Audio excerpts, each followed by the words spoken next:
Hi friends, मैं आकांक्षा Sharma teacher with आकांक्षा में आपका स्वागत करती हूँ। फ्रेंड्स, एकलव्य आवासीय विद्यालय जिसके बारे में मैंने आपको बताया भी था कि 3 पार्ट में वैकेंसी निकलने वाली है। एकलव्य आवासीय विद्यालय जो बने हैं, केंद्र की तरफ से ये वैकेंसी आई है। 4000 प्लस पोस्ट हैं इसमें, जिसमें अगर आपका बीएड भी नहीं है उसके लिए भी एक भर्ती, अगर बीएड है तो भी बहुत सारी पोस्ट हैं। तो चलिए हम उसके बारे में जान लेते हैं। इसके अलावा नए हैं चैनल पर तो सब्सक्राइब जरूर कीजिएगा। ये स्पेशली टीचर भर्ती के लिए जितनी भी वैकेंसीज आती हैं हमारे मध्य प्रदेश में, केंद्र में, सभी की जानकारी यहाँ पर दी जाएगी। साथ में तैयारी भी कराई जाएगी। 1 जुलाई से यहाँ पर बाल विकास शिक्षा शास्त्र की क्लासेस और विज्ञान की क्लासेस स्टार्ट हो जाएंगी।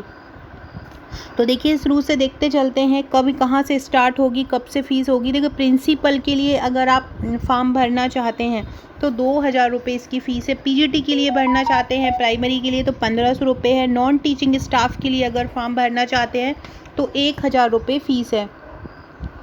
कब से कब तक कर सकते हैं ये सभी मैं आपको बता देती हूँ। इसके अलावा प्रिंसिपल के लिए जो पोस्ट हैं वो 303 है, पीजीटी के लिए 2266 है, अकाउंटेंट के लिए 361 है और जनरल सेक्रेटरी असिस्टेंट के लिए 759 है, लैब अटेंडेंट के लिए 373 पोस्ट हैं।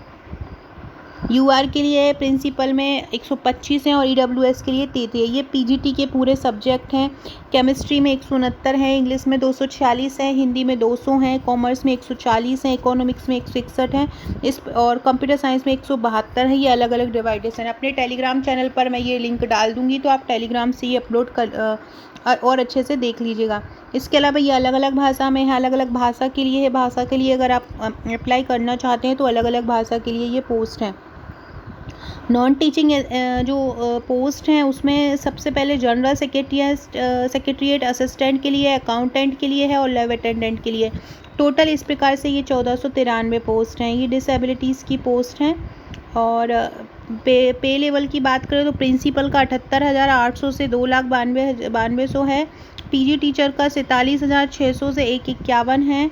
अकाउंटेंट के लिए 35,400 से 1,12,000 है। जेएसए के लिए जो जनरल सेक्रेटरीट है उसके लिए 19,900 से 63,200 है और लैब अटेंडेंट के लिए 18,000 से 56,900 है। जो एग्ज़ामिनेशन का मोड होगा वो ईएमआरएस जो स्टाफ सिलेक्शन है वो करवाएगा। ओएमआर बेस्ड रहेगा, मतलब ऑनलाइन नहीं रहेगा, पेन पेपर पे रहेगा। पार्ट 1 में अगर वो देखें तो रीजनिंग और न्यूमेरिकल एबिलिटी आएगी, जनरल अवेयरनेस के क्वेश्चन आएंगे, लैंग्वेज के क्वेश्चन आएंगे।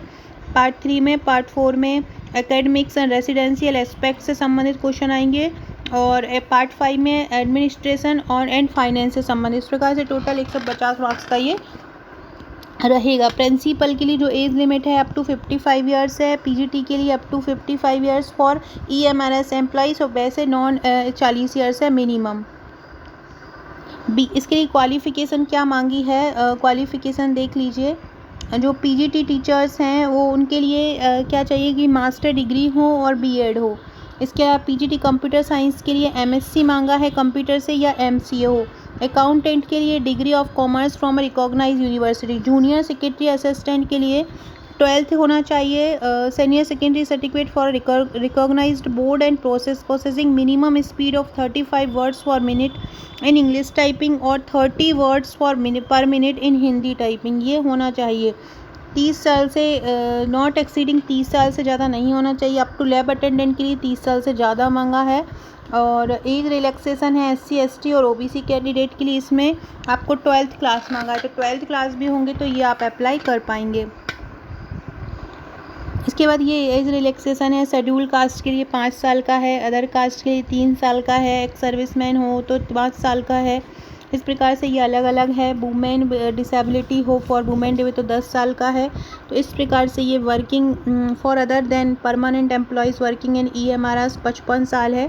तो इस प्रकार से ये वैकेंसी है। इसके अलावा